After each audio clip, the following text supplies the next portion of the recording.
Jeste li se ikada zapitali koliko vaše misli zaista mogu utjecati na vaš život, na vaše tijelo, na vaše zdravlje ili neku vašu osobnu energiju? I kako to osjećate iz dana u dan?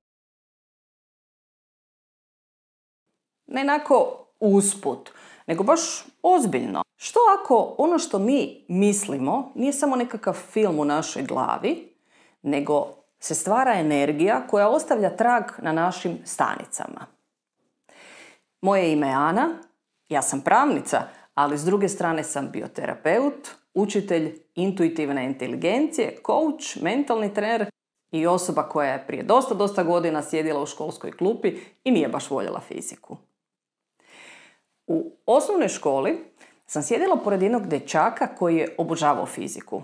On je rješavao zadatke iz fizike iz zabave, onako ko što smo mi ostali rješavali gumi ili što smo rješavali čokoladu.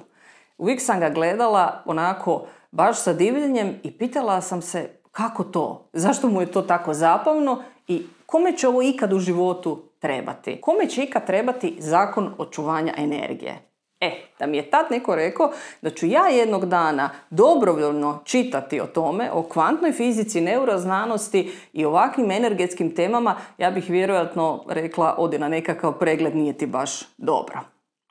A sada, nekoliko desetljeća kasnije, ja sjedim u nedjelju ispred kamere, vama snimam video, slušam dobru glazbu, vani je prekrasan dan, a ja istražujem upravo tim temama. O mozgu, o mislima, o kvantnoj intuiciji, o energiji i svemu ovom što ćemo danas govoriti. Već preko 15 godina bavim se bioenergijom. Gledam ljude kako se mijenjaju i kako ih mijenja rad s energijom i intuicijom. Tko sam i kako ću vam ja pričati upravo o ovoj temi? Prije nego krenemo dalje, želim vam pojasniti nešto što je za mene jako važno, a to je način kako ja govorim u ovim mojim YouTube emisijama i cijeloj seriji koju ću snimati. Ja jesam bioterapeut i već godinama gledam ljude koji se mijenjaju pod utjecajem energije. Ali isto tako i gledam stvari koje klasična znanost objašnjava ili još uvijek ne može objasniti. Vidim kako ljudi reagiraju na rad s energijom, vidim kako se mijenjaju, kakav im je osmijeh, pogled, dodir, kakva im je namjera i općenito kako im se psihofizičko stanje mijenja kada dolaze u dodir sa bioenergijom.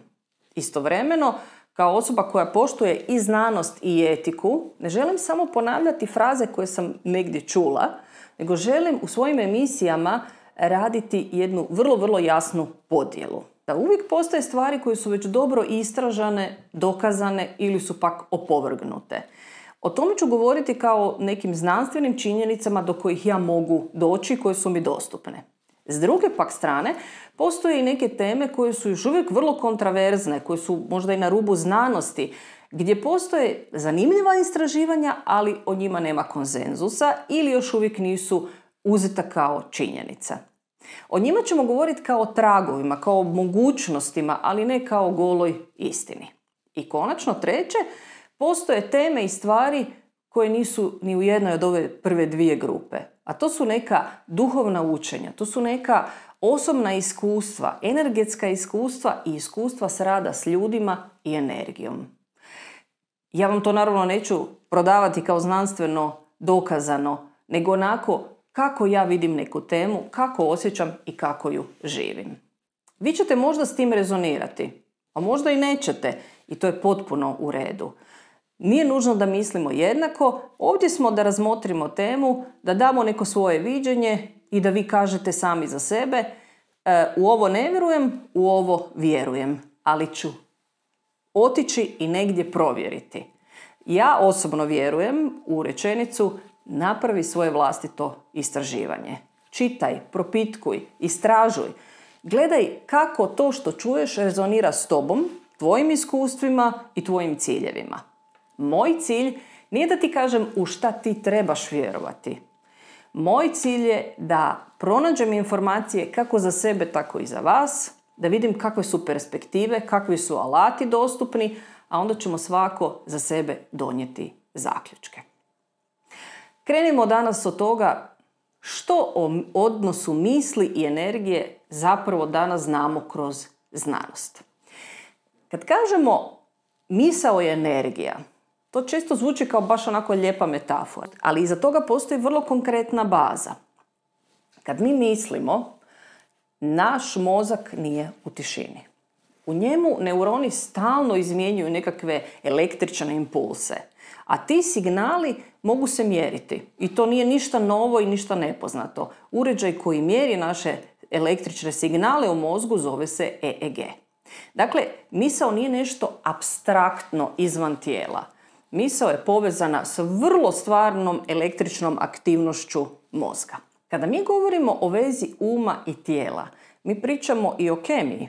Ni to baš nisam obožavala u školi kao ni fiziku, ali evo opet vidite, dođete do onog što vam baš nije bilo drago da vam objasni stvari o životu.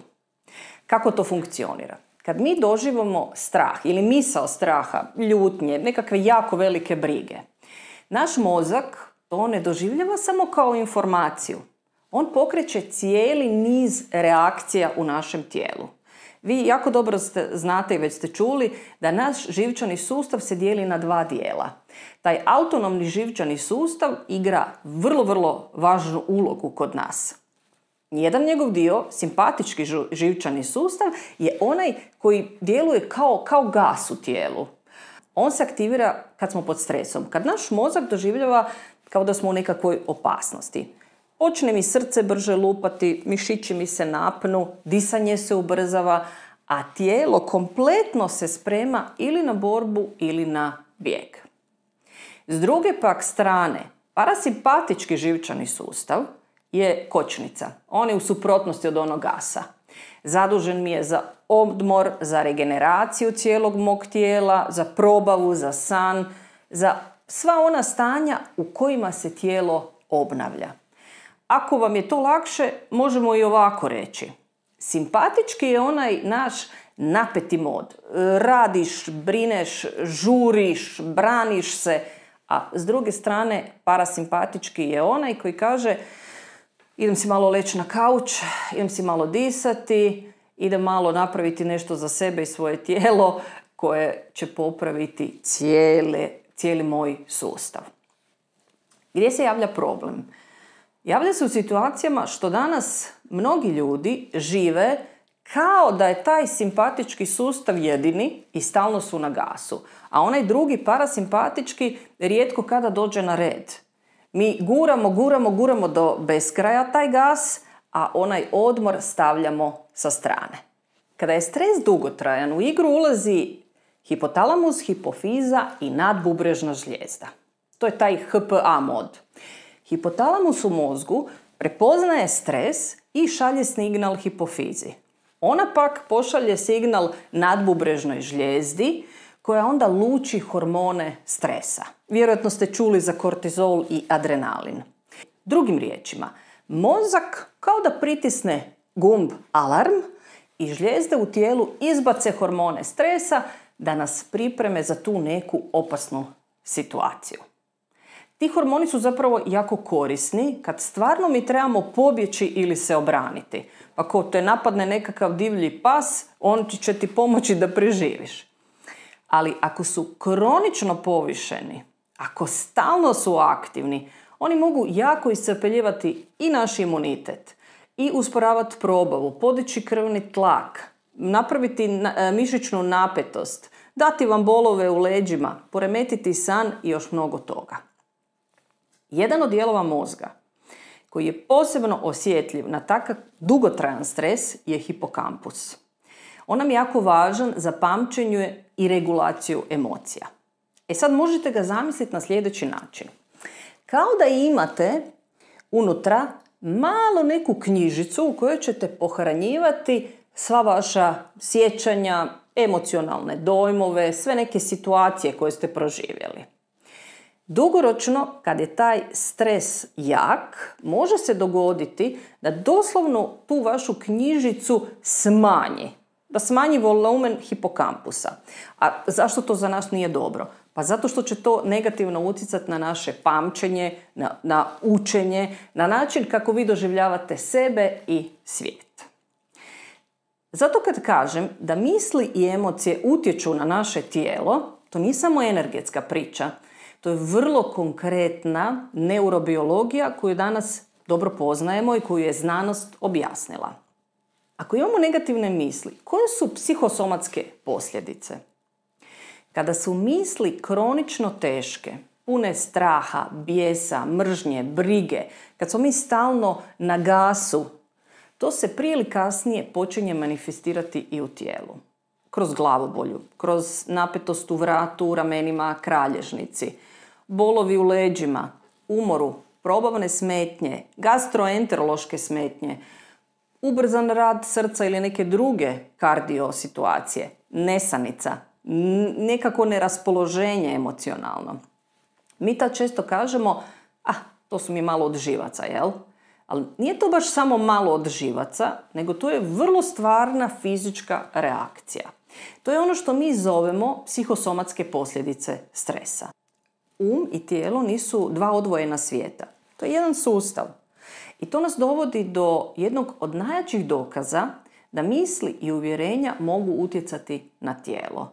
Ovo nije placebo efekt. U istraživanjima gdje se provjerava placebo efekt, ljudi ponekad dobiju, na primjer, tabletu koja nema u sebi aktivnu stvar. Znači, u njoj nije pravi lijek, nego može biti, na primjer, tabletica šećera.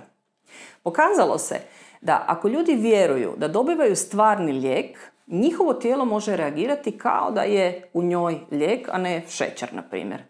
Smanjuje im se bol, povlače im se neki simptomi, ponekad čak mijenjaju i objektivne parametre poput krvnog tlaka ili nekakvih krvnih testova, laboratorijskih nalaza. Zašto se to događa? To se događa zato što ta šećerna tabletica, magična, kreira uvjerenje u nama i pokreće vrlo stvarne fiziološke procese zato što vjerujemo da će nam ona pomoći. S druge pak strane je nocebo efekt.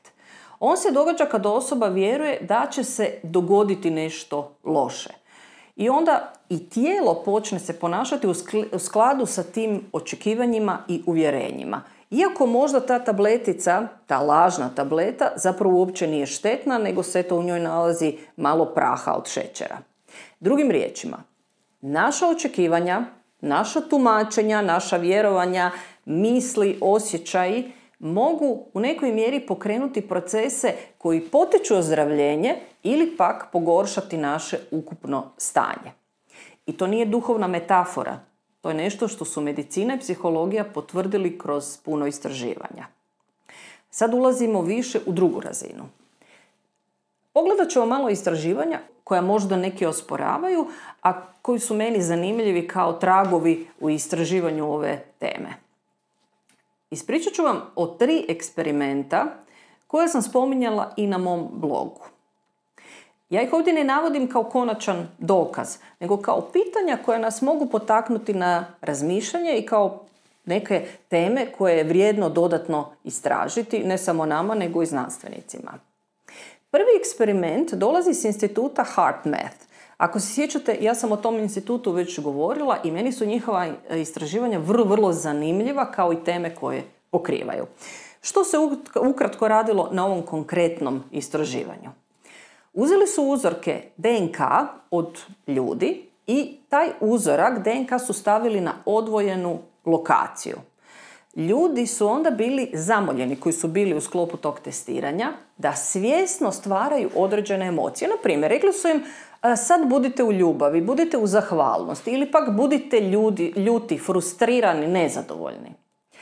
Istraživači su primijetili da se DNK struktura mijenjala ovisno o emociji koju su te osobe u istraživanju generirale. Čak i kad DNK nije bio u istoj prostoriji nego na nekakvoj izdvojenoj lokaciji. Oni su to interpretirali na način da emocija može na daljinu utjecati na biološki materijal. Meni to zvuči jako moćno, ne znam kako vama.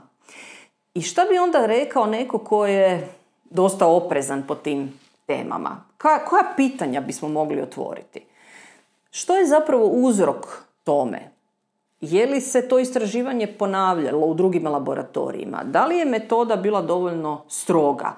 Da li se mogla u nekim slijepim uvjetima ponoviti i dokazati? Ja ću vam sada navesti drugo istraživanje koje se često spominje, a dolazi iz američke vojske.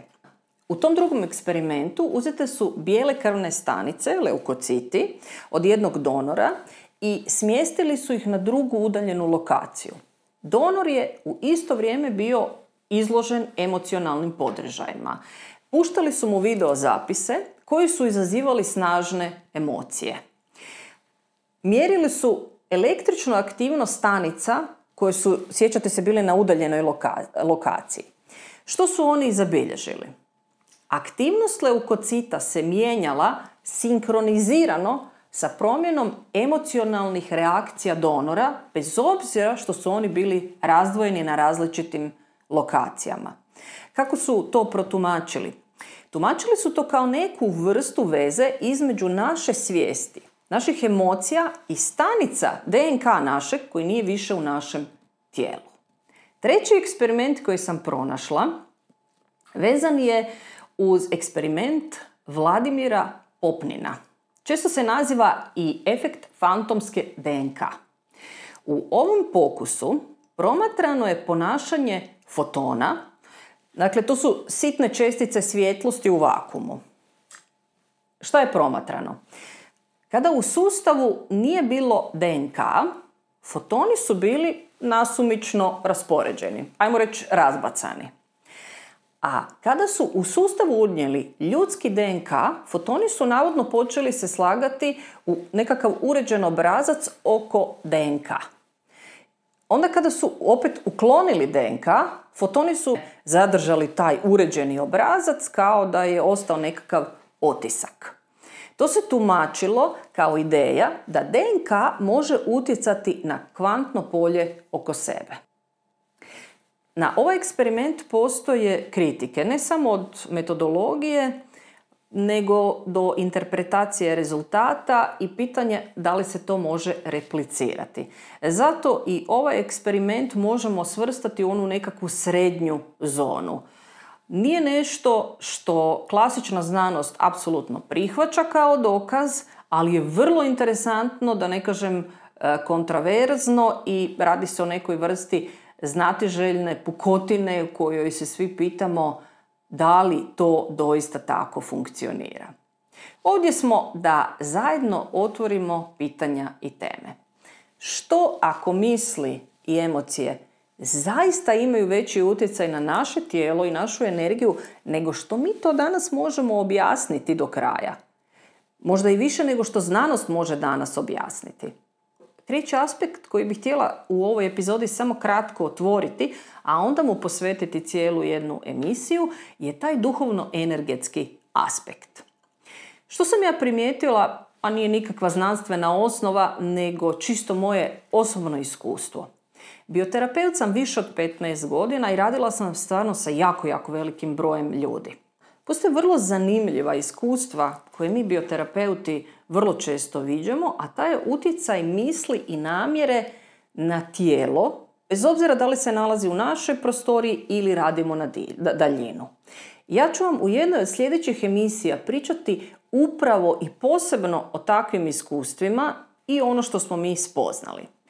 Često kad radim s ljudima vidim da čovjek se može mijenjati i da ono što danas smo mi nije zacementirano i da pod utjecajem naših misli, energije ili nekih drugih stvari mi se možemo promijeniti. Kako? Dođe čovjek i potpuno je tmuran, a nakon pola sata promijeni se izraz lica, dođe osmijeh, dođe opuštanje tijela. Kaže čovjek, imam osjećaj kao da mi je neko skinuo ogroman ruksak sa leđa. Ponekad vi nemate za takve manifestacije nekakav medicinski dokaz i nalaz, potvrdu, da provjerite ovo što se radilo. Ponekad ni medicina nema odgovor na sve. Ni ne očekujem da apsolutno vjerujete na riječ. Zato vam i kažem, istražite sami. No, često se događa da dobijemo i medicinsku potvrdu, dokaz onoga što smo radili, da je promijenilo fizičko, psihičko ili energetsko stanje u tijelu. Ovo što vam govorim je zona mog osobnog iskustva. Svakako spada u zonu duhovnosti, intuicije, energije, neki to čak nazivaju duhovno-energetska medicina. Ono što radim za sebe ili s ljudima koji žele proći takvo iskustvo, bazira se upravo na znanjima i iskustvima koje smo prikupljali kroz naša učenja, treninge i rad s ljudima. Ja na sve ovo gledam kao potencijal. Ako već znamo da misao podiže kortizol, da može ubrzati rad srca ili opuštati tijelo s druge strane, ako znamo da neka uvjerenja, neka vjerovanja mogu smanjiti bol ili pojačati, onda možda nije loša ideja da se malo zapitamo. Što ja to svaki dan pričam sam sa sobom u svojoj glavi? Koje moje misli hrane ili možda iscrpljuju moje tijelo? Da li postoji barem jedan mali korak u svakom danu koji ja mogu napraviti da taj moj unutarnji dijalog bude malo zdraviji? Što nam još govori? Govori nam da je to poziv na nekakvu odgovornost prema samome sebi. Onako nježnu odgovornost. Ne moramo sve savršeno kontrolirati jer nam to svodi opet u nekakvu drugu problematiku. Ne moramo biti apsolutno pozitivni svaki dan 24 sata.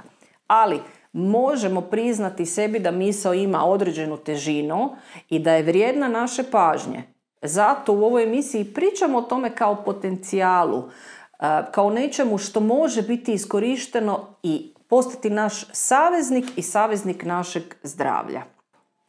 U sljedećoj epizodi napravit ćemo jedan iskorak i malo ćemo ovu temu okrenuti na drugu stranu. Pa ćemo reći što znači tamna strana rečenice misli stvaraju moju stvarnost.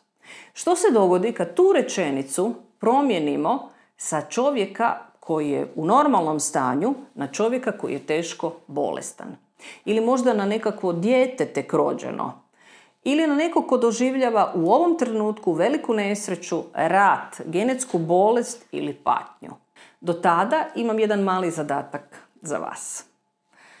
Sljedeća 24 sata pokušajte promatrati svjesno svoje misli i svoje tijelo. Pokušajte primijetiti kako se vi osjećate kroz dan. Možete slobodno i zapisati. I kako se istovremeno osjećate u tijelu. Kada ste u miru i kada ste u stresu. Kada ste prema sebi dobri i nježni ili kada ste sebi najgori i najstroži sudac. Ne morate ništa sada mijenjati, samo promatrajte. To je prvi korak prema svjesnosti i prema svjesnoj promjeni. Ako vam je ova epizoda bila zanimljiva, pretplatite se na moj YouTube kanal, lajkate i podijelite s nekim za koga osjećate i mislite da mu ova tema može otvoriti jedan novi pogled ili ima želju učiti i otkrivati ovakve teme. Hvala vam što ste tu, hvala vam što istražujete sa mnom i vidimo se u sljedećoj emisiji.